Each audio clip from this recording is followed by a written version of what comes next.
కోపంలో తీసుకున్న నిర్ణయాలు కొంపలు ముంచుతాయి అనేది కొద్దిగా ఆలస్యంగా తెలుసుకున్నట్టున్నది డాన్సర్ జాను. మన మైక్ టీవీ ముచ్చట్ల చిన్న చిన్న వాటికే గుండె ధైర్యం చెడొద్దని చెప్పినాం కదా, అగో చెప్పినట్టే కొద్దిగా గోలుకున్నది జానులేరి.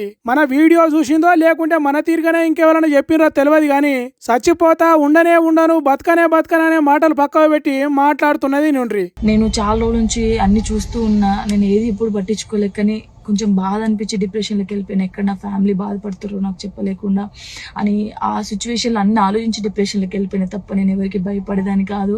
భయపడితే ఈ స్టేజ్లో నేను ఉండేదాన్ని కాదు. నేను చాలా స్ట్రాంగ్ గర్ల్ని, మీ అందరికీ తెలుసు.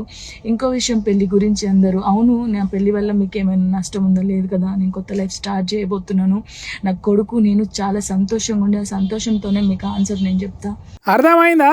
సెలబ్రిటీ స్టేటస్ ఉన్నోళ్ళు, కష్టపడి పైకి వచ్చిన వాళ్ళు ఎంచుకున్న రంగం మీదనే ఎక్కువ గురి పెట్టాలి. అంతేగాని ఏ కొద్దిగా పక్కకు ఆలోచన చేసినా, ఏ కొద్దిగా ట్రోలింగ్ మీద కన్నేసినా అంత ఎత్తు నుంచి టపెన్ల కింద పడ్డట్టే అవుతుంది. ట్రోలింగ్ అనేది పెద్ద ఊబి, దాంట్లోకి దిగితే ముందుగాల బురదే అంటుతుంది, కానీ తర్వాత లోపటికి కూరుకపోతారు.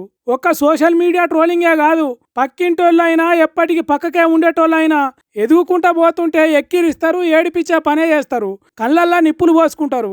కాబట్టి పక్కోడు మన గురించి ఏమనుకుంటాడు అనే ఆలోచన మనకొస్తే వాని టాపులో మనం పడ్డట్టే అవుతుంది అనేది అర్థం చేసుకున్నట్టున్నది డాన్సర్ జాను. అంతేకాదు తన రెండో పెళ్లి గురించి కూడా తక్కువ కాలంలోనే చెప్తా, పెళ్లి తర్వాత ఎంత సంతోషంగా ఉంటామో మీకే చూపిస్తాం అన్నట్టు ట్రోలర్లకు ఛాలెంజ్ ఇచ్చినట్టు చెప్పింది. ఇప్పటి నుంచి మనసు గట్టిగా చేసుకుంటా, ఎవరు ఏమన్నా పట్టించుకోకుండా తన పని ఏదో తాను చేసుకుంటా పోతా అన్నట్టు చెప్పింది. ఇవో గిసంటి గుండె ధైర్యం ఉండాలి, ఇవో గింతటి గట్టి మనసు ఉండాలి, ఇవో గింతటి తెగింపు ఉండాలి. కుక్క మరిగిందని మనం మరగద్దు, ఏడవద్దు. ఇప్పటికైనా జానులేరి కన్నీళ్లు జాలువారేటట్టు ఏడవద్దని కోరుకుందాం. ఏమంటారు?